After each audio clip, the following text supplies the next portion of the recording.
हो गया स्टार्ट। नमस्कार, बहुत बहुत स्वागत है आप सभी का इंडिया डेली के इस डिजिटल प्लेटफॉर्म पर। आपके साथ मैं हूं किरण। आप देख रहे हैं पंजाब हरियाणा का ये डिजिटल प्लेटफॉर्म, जिसमें हम पंजाब की और हरियाणा की बड़ी खबरों पर जो है खास मेहमानों के साथ चर्चा करते हैं। तो ऐसे ही आज खास एक मुद्दा है पंजाब का, जहां पर मोगा में आम आदमी पार्टी की सरकार की तरफ से एक जबरदस्त रैली का जो है वो आयोजन हो रहा है। और ऐसे में सरकार की तरफ से ये जो रैली है उसका नाम दिया गया है युद्ध नशिया विरुद्ध, यानी कि नशे के विरुद्ध ये युद्ध की शुरुआत। और समझिए ये 2.0 है आम आदमी पार्टी सरकार की तरफ से। खास तौर से आप समझ रहे होंगे कि ये मुद्दा उठाने का मतलब क्या निकल रहा है। तो मोगा में और किल्ली चहल गांव में जो है ये रैली हो रही है। और आप समझिए किल्ली चहल गांव जो है कांग्रेस का गढ़ रहा है, शिरोमणि अकाली दल का गढ़ रहा है। ऐसे में आम आदमी पार्टी का वहां पर जाकर के इस तरह से इस कार्यक्रम का, वो भी बड़े स्तर पर करना, जहां पर पूर्व मुख्यमंत्री अरविंद केजरीवाल भी पहुंच रहे हैं। तो ऐसे में इसके मायने क्या कुछ निकल रहे हैं। चुनाव आने वाला है पंजाब के अंदर में, और इसी से पहले देखिए हलचल तमाम तेज हो चुकी है। खास मेहमान हमारे साथ जुड़ चुके हैं। हमारे साथ डॉक्टर मनोज कुमार जुड़ चुके हैं, राजनीतिक विश्लेषक है। आपका बहुत बहुत स्वागत है सर। हमारे साथ ललित शर्मा जी जुड़ चुके हैं। आपका भी सर बहुत बहुत स्वागत है। हम सबसे पहले डॉक्टर मनोज कुमार जी आपके पास आते हुए इस रैली का मतलब बताइएगा करने के पीछे, क्योंकि देखिए एक जरूर कहा गया है कि नशे के विरुद्ध ये युद्ध है, लेकिन आप, हम, यहां तक कि तमाम राजनीतिक दल, कांग्रेस हो, शिरोमणि अकाली दल हो, बीजेपी हो, उनको बखूबी भी समझ में आ रही है चीजें कि ये एक तरह से चुनावी स्टंट है। आप भी यही मानेंगे? देखिए बिल्कुल किरण जी, पंजाब का जो इतिहास रहा है, अगर हम उसके राजनीतिक इतिहास को देखें तो किसी भी राज्य का जो ज्योग्राफिकल लोकेशन होता है बहुत ही इंपॉर्टेंट होता है। और पंजाब जी जिस तरीके से एक बॉर्डर स्टेट होने के नाते हम सब जानते हैं कि किस तरीके से वहाँ पे समस्याएं रही हैं, चुनौतियां रही हैं। और अभी जिस प्रकार से आम आदमी पार्टी ने मतलब अपने चौथे साल में आके जो एक रैली की है मोगा में, ऑब्वियस है कि चुनाव का ही एक तरीके से शंखनाद है। और क्योंकि हम सब जानते हैं कि वो जो मोगा जो बेल्ट है एक तरीके से बड़ा ही पॉलिटिकली वाइब्रेंट बेल्ट रहा है, क्योंकि वहां पे जितने भी किसान मूवमेंट हुए हैं, और अभी आपने जैसे बताया कि कांग्रेस का भी गढ़ रहा है, अकाली दल का भी गढ़ रहा है, तो उसमें एक तरीके से एज लेने के लिए आम आदमी पार्टी ने वहां पे अपने पूरे रिसोर्सेस को लगाया है। और उसी के तहत आज इस रैली का आयोजन किया गया है। और नो डाउट पंजाब में नशा का एक बहुत ही बिगेस्ट चैलेंजेस है, जिसके चलते वहाँ के युवाओं में आजकल आप देख सकते हैं कि वहाँ की महिलाओं में भी जिस तरीके से एडिक्शन बढ़ गया है, जिस तरीके से बॉर्डर से तस्करी जो होती है, तो इन सब सारी चीजों को लेकर उन लोगों ने एड्रेस किया है। लेकिन जो मैं देख रहा हूँ बिल्कुल एक पॉलिटिकल अपने कैडर्स को रिवाइव करने के लिए इस जगह को चुना गया है, क्योंकि जिस प्रकार से वहाँ पे ब्लॉक लेवल पे और ग्राम स्तर पे उन्होंने जो कमेटी बनाई है, शायद उस रैली में उन सबको बुलाया गया है। और इसके माध्यम से ग्राउंड लेवल पे जो 2027 में जो चुनाव होने वाले हैं विधानसभा के, उसी को ध्यान में रख के किया गया है। और नो डाउट जिस तरीके से आम आदमी पार्टी ने सरकार में आने के पहले जो वादा किए थे, वो शायद मुझे लगता है कि उसी वादे के तहत अब चौथे साल में इन्हें याद आ रहा है। तो हमें लगता है कि बिल्कुल एक तरीके से पॉलिटिकल स्टंट है, और उसको पूरा करने के लिए, दिखाने के लिए, और अपने आप देख सकते हैं कि जिस प्रकार से भगवंत मान भी उस रैली में जाने के लिए तैयार नहीं थे, कल हॉस्पिटल में एडमिट हो गए थे, लेकिन आज जिस तरीके से वो एकाएक पहुंचे हैं, तो उसके पीछे भी राजनीतिक कारण है। क्योंकि उन्होंने चुनाव में, उनके मैनिफेस्टो में उन्होंने ऑलरेडी रखा था कि हम 2 डिप्टी सीएम वहां पे डालेंगे, एक जो एससी कैटेगरी से लेके आएंगे। लेकिन मुझे लगता है कि ये उनके आंतरिक मुद्दा है, लेकिन हम सारी चीजों को लेके ही इस रैली का आयोजन किया गया है। जी बिल्कुल, हमारे साथ राजकुमार जी भी जुड़ चुके हैं, आम आदमी पार्टी के स्पोक्स पर्सन है। आपका भी बहुत बहुत स्वागत है सर। आवाज पहुंच रही है आप तक राजकुमार जी? हाँ बिल्कुल पहुंच रही है मैम, बताइए आप। जी ये जो रैली हुई है, इसे हम वाकई माने कि समाज में जिस तरह से नशे की एक कुरीति है उसको खत्म करने के लिए ये रैली है, या आगे 2027 की भी प्लानिंग है जो बाकी ऑपोजिशन की तरफ से कांग्रेस और शिरोमणि अकाली दल सोच रही है? देखो मैम, बात ऐसी कि हम 2022 से नशे के ऊपर और गैंगस्टर के ऊपर काम कर रहे हैं। हमारी सरकार ने तकरीबन 33,779 FIR दर्ज की है। 48,000 से ज्यादा जो नशा तस्कर है उसको हमने गिरफ्तार किया। 2149 हमने किलो जो हेरोइन जब्त की है। 1591 करोड़ का नशा बरामद किया है। और 61 जो विदेशी गैंग नेटवर्क हम उसको तोड़ा है। तो हमारे जो तकरीबन जो 12,000 से ज्यादा जो पुलिसकर्मी हैं वो उतरे हुए हैं, मैदान के अंदर उतरे हुए हैं। तो हम नशा गैंगस्टर को बिल्कुल बर्दाश्त नहीं कर रहे, हम उसके ऊपर काम कर रहे हैं। और दूसरी बात ये कहना था, हमारे राज्यपाल ने अभी मुहिम में शामिल हुए थे, सरकार की जो मुहिम चलाई हुई थी, उन्होंने खुद एक्सेप्ट किया कि पंजाब सरकार नशे के ऊपर बहुत अच्छा काम कर रही है। और इन्होंने 33,000 से ज्यादा इन्होंने FIR की है, 45,000 से ज्यादा जी इन्होंने जो नशा तस्कर हैं उनको पकड़ के जी जेल के अंदर डाला है। लेकिन और नहीं नहीं जैसे लेकिन जो राजकुमार जी बीजेपी होगी, थोड़ा सा एक सवाल आप ही से इसी को लेकर मुझे लग रहा है, लेकिन इसमें सरकार की तरफ से जो है थोड़ा दूरी रखी गई थी। राज्यपाल ने जो ये नशे के विरुद्ध युद्ध की शुरुआत की थी, उससे थोड़ा दूरी बनाए रखा गया था सीएम की तरफ से, बाकी मंत्रियों की तरफ से, अगर मैं गलत नहीं हूं तो। नहीं ऐसा मैम कुछ नहीं है, वो हमारी मुहिम चलाई हुई थी। राज्यपाल जी हमारी मुहिम को आगे बढ़ा रहे थे, पंजाब को संदेश दे अच्छा रहे थे कि आप नशे को छोड़ के आप अच्छी जिंदगी जिए। दूसरी बात मैडम मैं ये करता हूँ, पंजाब के अंदर हमारे जो 20,000 जो बच्चों ने नशा छोड़ा है, वो पंजाब की हम्म वॉलंटियर कर रहे हैं, पंजाब के घर घर में जा रहे हैं, लोगों को समझा रहे हैं कि नशा एक बुरी चीज है। दूसरी बात मैं ये कहना चाहता हूँ, लोकसभा के अंदर अमित शाह ने बोला था कि तकरीबन 37 करोड़ के आसपास पूरे देश के अंदर जो नशा करते हैं वो लोग हैं। ये तो है ही नहीं कि हम्म नशा सिर्फ पंजाब के अंदर है, नशा तो गुजरात के हम्म अंदर भी काफी पकड़ा गया था, उसके बारे में कभी बीजेपी बात नहीं करती। हरियाणा के अंदर भी नशा पकड़ा जाता है, यूपी के अंदर भी नशा पकड़ा जाता है, और दिल्ली के अंदर भी काफी अपराध आपने देखा होगा। अभी आपकी मीडिया के जरिए मैं सुन रहा था कि 15 दिनों के अंदर 800-900 जो लोग वहां से गायब हो गए। तो अपराध की दर अगर देखी आ रही हूँ जाए ललित जी। दिल्ली, हम्म हाँ प्लीज, अगर लेकिन मैं अपराध इसी की पे दर बोलना देखी जाए तो यूपी के मैं इसी अंदर पे बोलना नंबर चाहूंगा। 1 है, और दूसरे आ रही हूँ ललित जी दूसरे आपके नंबर पास। के ऊपर दिल्ली आ रहा है, हम्म चौथे नंबर के ऊपर हरियाणा आ रहा है। उसकी कभी बात हम्म नहीं करेंगे, सिर्फ भगवंत मान को लेकिन दिखता है उसके ऊपर टारगेट करते हैं।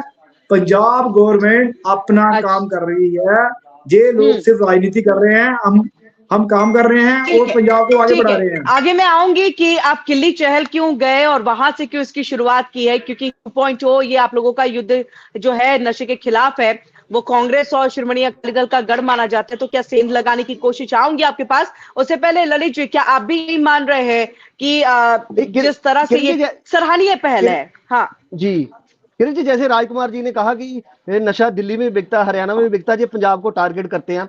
मतलब हम्म ये बात बिल्कुल सही है, पंजाब में नशा बहुत था लेकिन सरकार ने काम तो किया। उन्होंने जैसे मुहिम हम्म चलाई है, पकड़ रहे हैं लोगों को, काम तो किया। और सबसे बड़ी बात यह है कि पंजाब के जो सीएम है वो नौजवानों को स्पोर्ट्स के साथ जोड़ रहे हैं। और जैसे वो गांव गांव में स्टेडियम बनाने की उनकी प्लानिंग है, वो कर तो रहे हैं बहुत, लेकिन अब भी नशे पे हम्म पंजाब में बहुत काम करने की जरूरत है। वो सरकार कर भी हम्म रही है लगातार। जी बिल्कुल। राजकुमार जी, इसी चीज को जवाब मतलब हम चाहेंगे कि नशे के खिलाफ तो बहुत ही सराहनीय पहल है और शुरुआत से इस चीज को कवर भी किया जा रहा है, लेकिन ये बताइएगा किल्ली चहल को चुनने के पीछे की वजह क्या है। मतलब देखो अगर मैडम मैं जो गलत नहीं, क्योंकि शिरोमणि अकाली दल और नहीं कांग्रेस का गढ़ है, मोगा में इससे पहले किसकी कई किसकी बात रैलियां हो गई। किसकी बात कर रही है मैम?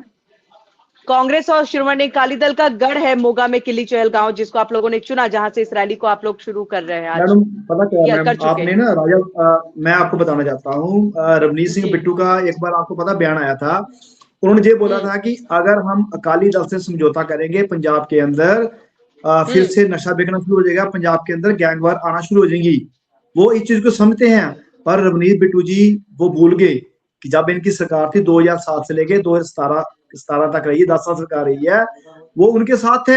इसका मतलब यह है कि ये दोनों पार्टियां मिलकर पंजाब के अंदर गैंगस्टर चलाते थे और ये नशा बिकाते थे। और दूसरी बात, जो इनके नेता वरिष्ठ नेता रहे हैं, उनके ऊपर 2021 के अंदर FIR हुई है नशा बेचने की, तो वो अभी 7 मंथ अंदर भी रह के आए हैं। तो इससे हम्म ये होता है कि पंजाब के अंदर जो पुरानी पार्टी थी, जैसे कांग्रेस पार्टी की बात करें, जब कैप्टन अमरिंदर सिंह ने 2017 में सत्ता संभाली तो उन्होंने क्या किया था, गुटका साहब की कसम खा के बोला था कि मैं 4 हफ्तों में नशा खत्म कर दूंगा, पर उन्होंने किया नहीं, क्योंकि जो उनकी नशा करने की रेशो थी वो 20-22% थी। हमारी नशा परसेंट खत्म करने की जो रेशो है तकरीबन 85-86% है। फर्क मैडम साफ नजर नहीं आ नहीं रहा है कि पंजाब नहीं गवर्नमेंट नहीं लेकिन नशे के राजकुमार जी, ऊपर, मेरे सवाल गैंगस्टर का के ऊपर जवाब हम नहीं काम दिया। कर रहे हैं। जगह और टाइमिंग बहुत महत्वपूर्ण होती है, इसलिए मेरा सवाल जगह पे था आपसे, और टाइमिंग तो चलिए हम और आप सभी जानते हैं। चलिए इसका जवाब मैं डॉक्टर मनोज से ले लेती हूँ। क्या जगह के मायने बहुत कुछ निकलते हैं? आप इससे पहले बता भी रहे थे किस तरह का गढ़ है। अगर मालवा में, मोगा में पकड़ हो जाए आम आदमी पार्टी की, तो आने वाला आप चुनाव कैसे देखेंगे? बिल्कुल बिल्कुल किरण जी, आप बिल्कुल सही आपने जो बेसिकली देखिए मालवा जो रीजन है मोगा एक सेंट्रल पॉइंट एरिया है, ज्योग्राफिकली रूप से हम्म। देख सकती हैं।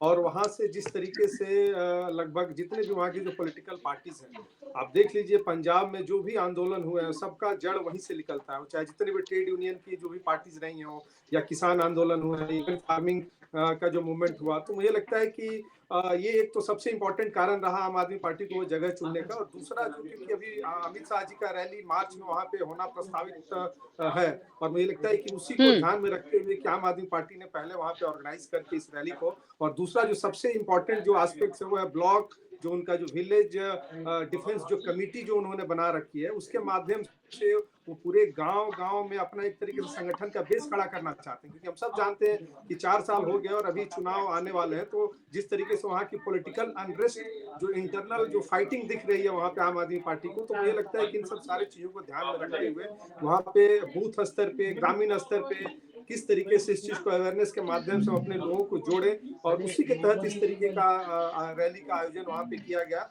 और तीसरा जो सबसे इम्पोर्टेंट कारण है, देखिए नशा जो होता है किसी भी राज्य के लिए, किसी भी देश के लिए बड़ा ही एक प्रॉब्लमेटिक है। जिस तरीके से पंजाब का एक इतिहास रहा है, अगर आप 60-70 का दशक देख लीजिए तो पाकिस्तान से उस समय स्मगलिंग के माध्यम से होता था, और 80-90 में इसका रफ्तार और तेज हुआ। जो कि अभी जैसे राजकुमार जी ने जो अपना एक आंकड़ा रखा, नो डाउट वो आंकड़ा सही है, लेकिन एक आंकड़ा ये भी है कि 2021 से 24 तक लगभग 280 मौत हुई है। और उसमें आप देख सकते हैं कि महिलाओं का भी एक तरीके से इन्वॉल्वमेंट बढ़ते जा रहा है। और जब तक ये सिर्फ पुलिस के आधार पे आप इस ड्रग्स का जो कैटल उसको कंट्रोल नहीं कर सकती है, उसके लिए वहाँ पे रोजगार देना पड़ेगा, युवाओं को जोड़ना पड़ेगा, वहाँ उनका जो मेंटल हेल्थ है उसको किस तरीके से हम इम्पावर करें। जब तक इन सब सारी चीजों पे काम नहीं किया जाएगा तब तक शायद ये जो नशा और ड्रग्स का जो मुहिम चलाया जा रहा है उसमें सफलता नहीं मिलेगी। तो मुझे लगता है कि इसमें बहुत सारे काम करने की जरूरत है, और अभी चुनाव अभी आने वाला है, तो मुझे लगता है कि फोकस चुनाव ज्यादा है। जी बिल्कुल ललित जी, इसी पे मेरा आपसे सवाल है कि क्या इस बार आम आदमी पार्टी के लिए आगे आने वाले चुनाव को देखते नशा ही सबसे बड़ा मुद्दा होगा जो चुनावी दौर में ये मुद्दा उठेगा? क्योंकि हम शुरुआत से देख रहे हैं नशा, गैंगस्टर, इस पे खास फोकस है। लेकिन सवाल भी तो फिर इन्हीं से होगा ना कि आपकी सरकार कितना आप काम कर पाए, क्योंकि पहले भी मैनिफेस्टो में आप इन सब का जिक्र किया, एक बार फिर से आप इसी पे काम करते दिख रहे हैं। फिर आप देखिए ना, जैसे इन्होंने मोगा की रैली आज शुरू की है, उसमें भी इन्होंने नशे का जो मामला वो प्रमुखता के आधार पर उठाया कि आम आदमी पार्टी ने नशे के खिलाफ कितना काम किया। और आने वाले दिनों में मुझे लगता है, आपने जैसे कहा कि चुनाव अब नजदीक आ रहे हैं, तो मुझे लगता है कि नशे का जो मुद्दा आम आदमी पार्टी उसी को ही मुख्य बनाएगी कि वो लोगों को इस चीज से जागरूक कराएगी कि सबसे ज्यादा काम है जो नशे के विरुद्ध, नशे को खत्म करने का, वो आम आदमी पार्टी ने किया। बाकी आप पीछे देखिए, कैप्टन अमरिंदर सिंह ने जरूर गुटखा साहब की कसम तो खाई थी, लेकिन जितने बड़े स्तर पर आम आदमी पार्टी ने नशे के खिलाफ जो मुहिम छेड़ी है, उतनी किसी पार्टी ने नहीं आज तक छेड़ी, किसी सरकार ने नहीं छेड़ी। तो मुझे लगता है ये मुद्दा जो ये सबसे अहम है, और आम आदमी पार्टी ने इस मुद्दे को पकड़ लिया पहले, मेरा ये मानना है। जी राजकुमार जी, मैं आपसे इस बात को, क्योंकि आपने क्या रैली पहले कर ली है, या गृह मंत्री अमित शाह की भी रैली प्रस्तावित है, वो थोड़े लेट हो गए, या उनकी प्रस्तावित थी तो चलिए हम पहले कर लेते हैं? मैडम बात ऐसी है, जो रैली है ना वो हम उसको इलेक्शन से नहीं जोड़ सकते।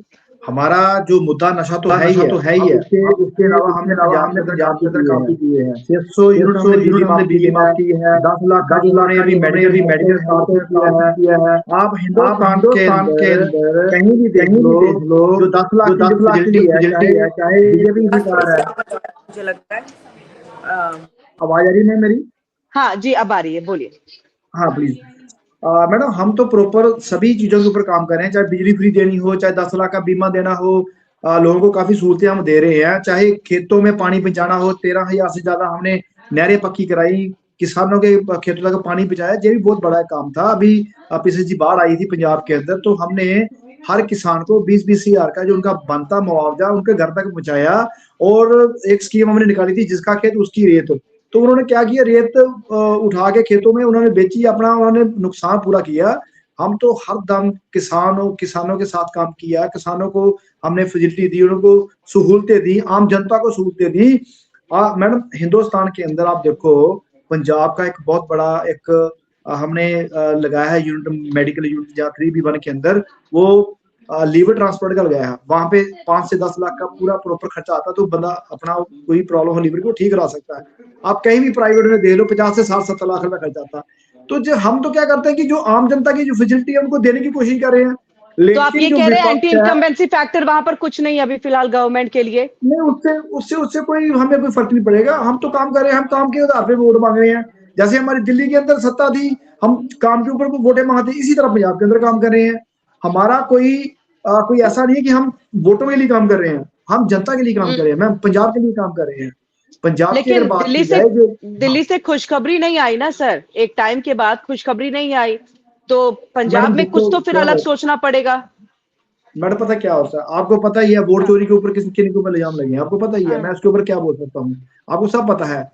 तो दिल्ली में भी आएगी खुशखबरी, कोई बात नहीं, हो जाता है। हमने 3 बार सत्ता चलाई है वहां दिल्ली के अंदर, तो पंजाब के अंदर भी ऐसा ही रुझान है हमारा। तो हम पंजाब के अंदर 2027 के अंदर दोबारा सरकार बना रहे हैं। हम मुद्दों की बात करते हैं, हम काम की बात करते हैं। हम मतलब कि ऐसी पॉलिटिशियन नहीं करते कि लोगों को लूटने वाली पॉलिटिशियन नहीं करते। पंजाब के अंदर जितनी पुरानी सरकारें आई हैं उन्होंने 25-25 साल राज किया है अंदर। पंजाब के अंदर क्या दिया, हम्म, पंजाब के अंदर कांग्रेस की बात की जाए कुछ तो कांग्रेस ने तकरीबन पंजाब को ठीक है, काफी ठीक लूटा। है, आप ठीक है। हाँ एक प्लीज। सवाल और करूंगी आपसे राजकुमार जी और डॉक्टर मनोज जी, फिर उसके बाद आप भी इस सवाल का जवाब जरूर दीजिएगा। अभी एक सुगबुगाहट है कि बीजेपी और शिरोमणि अकाली दल संभवतः मिल सकते हैं। एक रैली के दौरान जो है एक मंच पे थोड़े दिखे थे, तो लग रहा है आने वाले दिनों में चुनौती है, चैलेंजेस। मैडम मुझे बोलिए राजकुमार आपने। जी, जी जी जी। हाँ मैडम, चाहे बीजेपी समझौता कर लिया अकाली दल से, चाहे कांग्रेस भी इकट्ठी आ जाए, हमें कोई फर्क नहीं पड़ता। हमारा कोई बिल्कुल फर्क नहीं। साफ है। लोग कोई मैं कहना 1 रुपए का फर्क नहीं पड़ता हमें। और बताइए, कोई फर्क नहीं पड़ता। हमने 2027 के अंदर 100 से ज्यादा जी, सीटें करनी है, हमने सरकार बनानी है। हमारी जो 3 करोड़ की जनता है पंजाब की, वो हमारे पास है, वो हमारे साथ जुड़ी हुई है। उनको पता है कि भगवंत मान की सरकार ऐसी है जो आम जनता को फैसिलिटी दे रही है, सहूलत दे रही है, उनके साथ खड़ी हुई है। अभी 10 लाख का बीमा हमने जो दिया लोगों का इलाज हो रहा है, लोगों का फ्री ट्रीटमेंट हो रहा है। इससे बढ़िया क्या चीज हो सकती है। मैडम आप दिल्ली के अंदर देखो, बीजेपी सरकार है, या यूपी के अंदर देखो, वहां पे सरकार है, उनको बोलो कि ऐसी कोई मेडिकल फैसिलिटी उन्होंने निकाली है, मोहल्ला क्लिनिक उन्होंने निकाली है। दिल्ली के अंदर हमारी मोहल्ला क्लिनिक उन्होंने बंद करना शुरू कर दी। तो ये चीजें मैडम बहुत मैटर करती है कि लोगों को आप क्या दे रहे हो। उन्हीं का जो टैक्स बनता है ठीक हम है। उनको किसी ना किसी रूप के अंदर दे रहे हैं। हमारा मुद्दा एक ही है, डेवलपमेंट की राजनीति करना। अच्छा, हमारा मुद्दा चलिए नहीं है कि डॉक्टर मतलब कि ठीक है, डॉक्टर मनोज जी इसी का जवाब भी मुझे दीजिएगा। बीजेपी शिरोमणि अकाली दल अगर मतलब सुगबुगाहट है इसलिए अगर के साथ शुरू कर रही हूँ, इस सवाल को रख रही हूँ, अगर साथ आए तो फिर कितनी मुश्किलें होंगी? देखिए किरण जी, पॉलिटिकल स्पेकुलेशन तो हम लोग कर सकते हैं, लेकिन अभी की स्थिति है तो देखिए पंजाब की जनता ने लगभग वहां के हर पॉलिटिकल पार्टीज को मौका दे दिया है सत्ता में आके काम करने का। अगर आप कांग्रेस का इतिहास देख लीजिए, अकाली दल का देख लीजिए, और आप पिछले आम आदमी पार्टी का भी देख लीजिए। और मुझे लगता है कि भारतीय जनता पार्टी जिस तरीके से अभी केंद्र में और खास करके जो स्टेट्स में जो उनकी पॉलिसीज वेलफेयर को लेकर चल रही है, ऑब्वियस है कि ये एक राजनीतिक रूप से रणनीति हो सकता है इसका। लेकिन ऑब्वियस है कि जिस तरीके की वहां की जो स्थितियां बन रही हैं, तो जनता ने लगभग सारे पॉलिटिकल पार्टीज के रूलिंग को, पैटर्न्स को देखा समझा। तो मुझे लगता है कि भारतीय जनता पार्टी के बारे में अभी कहना बड़ा जल्दीबाजी होगा, क्योंकि उनकी इंटरनल क्या चल रही है। लेकिन वहां पे जिस तरीके से अगर आप देख लीजिए कि अभी चाहे सुरक्षा का विषय हो या जिस तरीके से बॉर्डर इन्फिल्ट्रेशन का विषय हो, इन सब सारे चीजों को लेकर जिस तरीके से केंद्र सरकार काम कर रही है, तो वहां से ऑब्वियस है कि वहां की आ रही लोकल हूँ सरकार को भी इसका राजकुमार फायदा जी। मिलता है। जी, और ऑब्वियस है कि ये एक पॉलिटिकल जो माइलेज की जो बात है, क्योंकि आज के डेट में जिसको भी चुनाव लड़ना है वहां आम आदमी पार्टी से ही चुनाव लड़ना है। तो मुझे लगता है कि जो भी पार्टी जहां सत्ता में होती है उसका एक पॉजिटिव इम्पैक्ट रहता है, उसके सामने बहुत सारी चीजें पॉजिटिव तरीके से एक्सिक्यूट करती है। तो मुझे लगता है कि ये जो आने वाला मतलब जो वो जो दिन हम है कहते अभी। हैं कि खिलाड़ी घरेलू मैदान में खेल रहे हैं तो उसका बेनिफिट होगा। राजकुमार जी आप कुछ कहना चाह रहे थे डॉक्टर मैडम मैं मनोज ये जी की बात कहना पे? चाहता हूँ कि पंजाब के जैसे प्रोटेस्ट हुआ था किसानों का दिल्ली के अंदर, वो आ रहे थे हरियाणा बॉर्डर के ऊपर, हमारे किसानों ने रोक लिया था। उस प्रोटेस्ट के अंदर मैडम 750 से ज्यादा हमारे किसान भाई मारे गए। कभी भी बीजेपी ने किसानों की बात नहीं की। अभी इन्होंने अमेरिका के साथ जो ट्रेड कर रहे हैं, ट्रेड जो इनकी डील हो रही है, उसमें भी किसानों का नुकसान कर रहे हैं। हमारी जो पंजाब की जनता है 80% किसान वाले लोग हैं, खेती वाले लोग हैं, वो बीजेपी को बिल्कुल पसंद नहीं करते, क्योंकि हमारे जो आज 8.5 से ज्यादा जो शहीद हुए हैं किसान, उनका अभी तक बीजेपी ने कुछ नहीं किया। ना हमें पंजाब के अंदर इन्होंने हमारा जीएसटी रोक लिया, हमारा आरडीएफ का पैसा रोक लिया, किसानों की इनकम जो दुगनी करने वाले थे बीजेपी वाले, आप बताओ किसान कहाँ गए?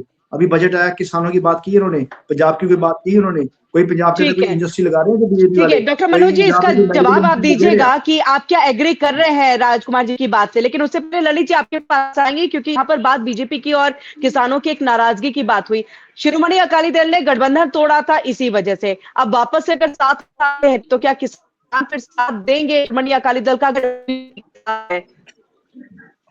किरण, पहली बात तो यह कि जो शिरोमणि अकाली दल और बीजेपी की गठबंधन की बात हो रही है ना, ये इतना आसान नहीं है। बातें जरूर निकल के सामने आ रही हैं, कई मैंने पंजाब के कई, हमने इस मुद्दे पे पहले बात की थी, कई रिपोर्टरों से बात हुई है मेरी, लेकिन जो आप कह रही हैं अलायंस, अलायंस इतना आसान नहीं है किरण होना, क्योंकि जब इन्होंने अलायंस तोड़ा था ना, तो इन्होंने मतलब शिरोमणि अकाली दल ने ऐसे तरीके से अलायंस तोड़ा था कि कभी नहीं फिर वो इनके साथ आएंगे। अभी भी आप देख लीजिए, पिछले दिनों हरसिमरत कौर उसमें लोकसभा में इनके खिलाफ बोलती नजर आई।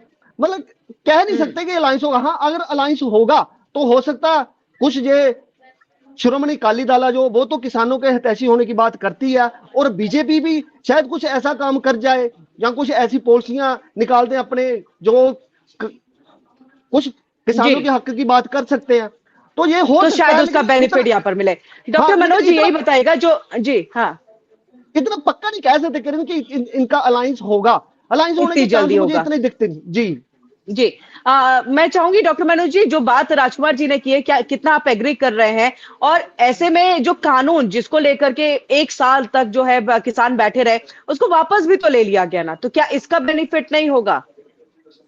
देखिए किरण जी, एक चीज तो हमें समझना होगा कि आज पूरा जो वैश्विक अर्थव्यवस्था है वो ग्लोबलाइजेशन से जुड़ा हुआ है, और आज भी हम किसान की जो बात तो करते हैं, हर पॉलिटिकल पार्टी बात करती है, लेकिन उसके लिए कोई रिफॉर्म नहीं करता है। और शायद जो किसान का जो बिल लाया गया था, अगर अगर उसका आप माइन्यूटली स्टडीज कीजिए तो किसान के हित के लिए था।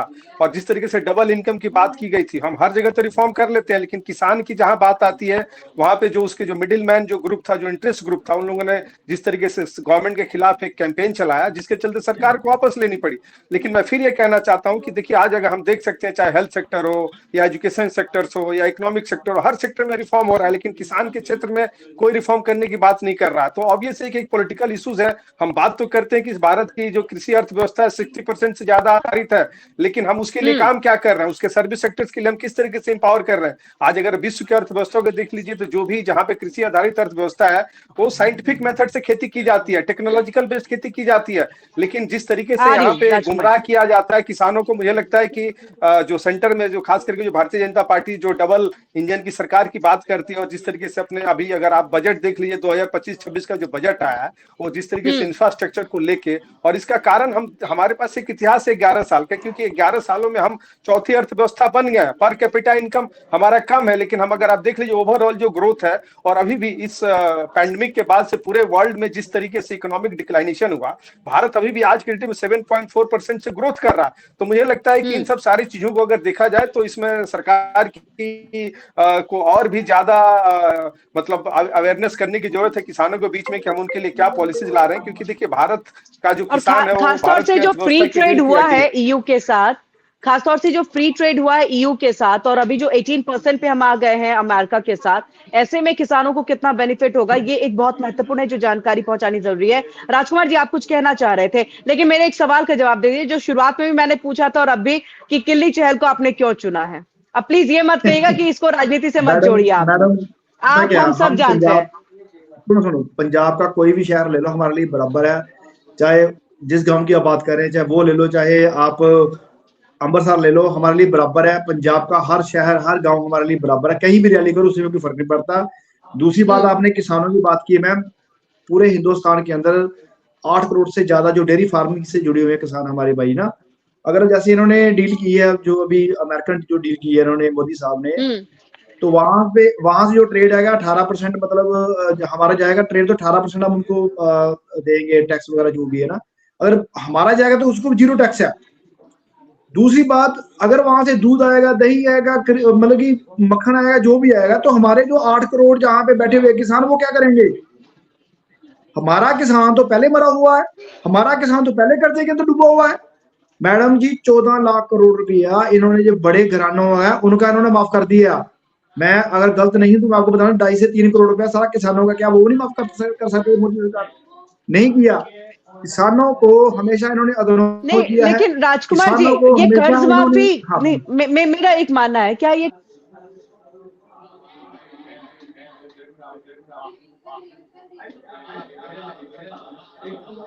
मैडम आवाज नहीं आ रही, आवाज नहीं आ रही आपकी।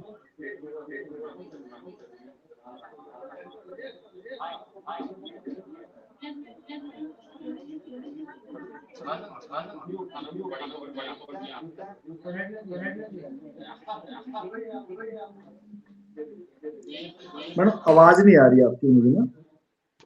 अब आ रही है राजकुमार जी?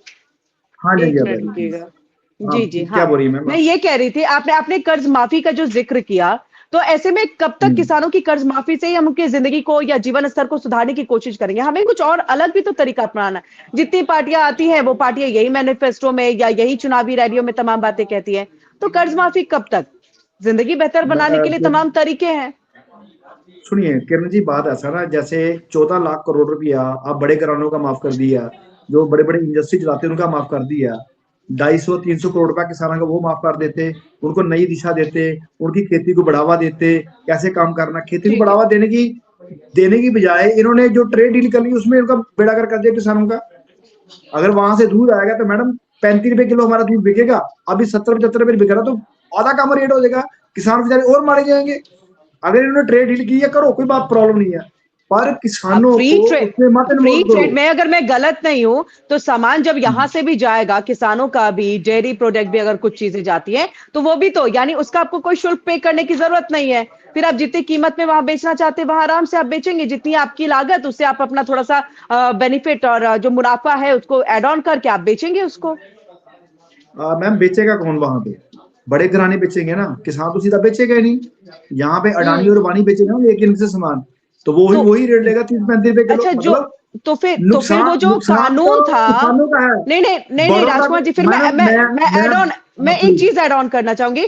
फिर जो कानून आया था उसमें यही तो था ना कि आप अपने सामान को कहीं पर भी किसी के पास में बेच सकते हैं, यही एक्चुअल चीजें थी ना उसमें, कानून में, जो मैडम कृषि कानून आया था। सुनो मेरी, आप मेरी बात सुनिए। जो कृषि कानून था वो बिल्कुल किसानों के विरुद्ध था, किसानों के हित में नहीं आवाज नहीं, था। आवाज कट रही। ठीक है, हाँ हाँ, किसानों के हित में नहीं था। अगर चलिए, मोदी साहब अगर सोचते हैं कि किसानों का हमने भलाई करना है, तो आप एमएसपी दे देते, गारंटी दे देते कि भाई हम ये चीज आपसे खरीदेंगे, नहीं इससे नहीं, नीचे आपका रेट मैं नहीं देखिए देंगे किसी हम। सरकार, किसी बात नहीं, और किसी सरकार के अगेंस्ट में भी नहीं, मैं सिर्फ उस कानून की बात, और जो आज दिक्कत आ रही है डॉक्टर मनोज जी, मैं चाहूंगी इस फ्री रख दे कि आज जो दिक्कत आ रही है कि वहां आखिरकार बेचेगा कौन, तो क्या ये नहीं होती? देखिए किरण जी, ये जो अर्थव्यवस्था है, आज के अर्थव्यवस्था में विश्व के जितने देश हैं सब एक दूसरे से डिपेंडेंट हो अ, चुके हैं। और कोई भी देश अकेले अपना विकास नहीं कर सकता है, वो चाहे किसी भी क्षेत्र की हम बात कर लें। दूसरा जो सबसे इंपॉर्टेंट, अभी जिस तरीके से राजकुमार जी जो बता रहे थे, मेरा ये मानना है कि देखिए कृषि नहीं एक डॉक्टर मनोज जी, आवाज क्लियर नहीं आ पा रही है। हम आप सभी का बहुत बहुत, जी जी, आवाज, आपकी आवाज कट रही है।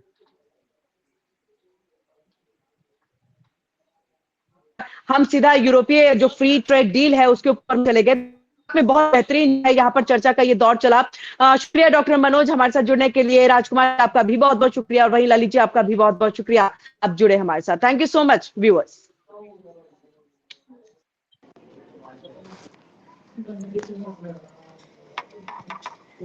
ये आए बैठे होंगे।